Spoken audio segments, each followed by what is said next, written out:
নারায়ণগঞ্জ ৪ আসনের সাবেক সংসদ সদস্য AKM শামীম ওসমান ও নারায়ণগঞ্জ সিটি কর্পোরেশনের সাবেক মেয়র ডা সেলিনা হায়াত আইভীর বিরুদ্ধে আরও একটি মামলা করা হয়েছে।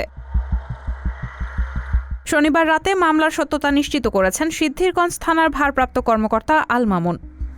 বৃহস্পতিবার নিহত রিকশা চালক তুহিনের স্ত্রী আলেয়া আক্তার মিম বাদী হয়ে সিদ্ধিরগঞ্জ থানায় হত্যা মামলাটি দায়ের করেন। এই মামলায় শামীম ওসমান ও আইভী সহ ৯৯ জনের নাম উল্লেখ করে এবং অজ্ঞাতনামা আরও ৩০০ ব্যক্তিকে আসামি করা হয়েছে।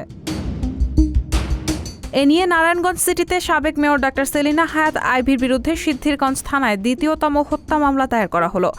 রিকশা চালক তুহিন হত্যার ঘটনায় দায়েরকৃত এই হত্যা মামলায় শামীম ওসমান ও আইভী ছাড়াও নারায়ণগঞ্জ ১ আসনের সাবেক সংসদ সদস্য গোলাম দস্তগীর গাজী, নারায়ণগঞ্জ ২ আসনের সাবেক সংসদ সদস্য নজরুল ইসলাম বাবু, নারায়ণগঞ্জ ৩ আসনের সাবেক সংসদ সদস্য আবদুল্লাহ আল কায়সার হাসানাত, নারায়ণগঞ্জ মহানগর আওয়ামী লীগ সভাপতি আনোয়ার হোসেন, শামীম ওসমানের ছেলে অয়ন ওসমান, ভাতিজা আজমেরী ওসমান, সিদ্ধিরগঞ্জ থানা আওয়ামী লীগের সভাপতি মুজিবুর রহমান ও সাধারণ সম্পাদক হাজী ইয়াসিন মিয়ার নামও রয়েছে।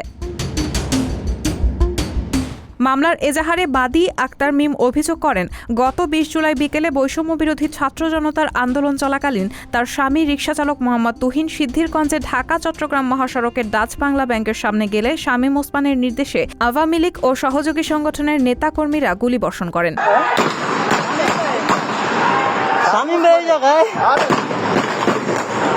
তখন শামীম ওসমানের হাতে থাকা অস্ত্র দিয়ে তুহিনকে লক্ষ্য করে গুলি করলে তিনি গুলিবিদ্ধ হয়ে মৃত্যুবরণ করেন।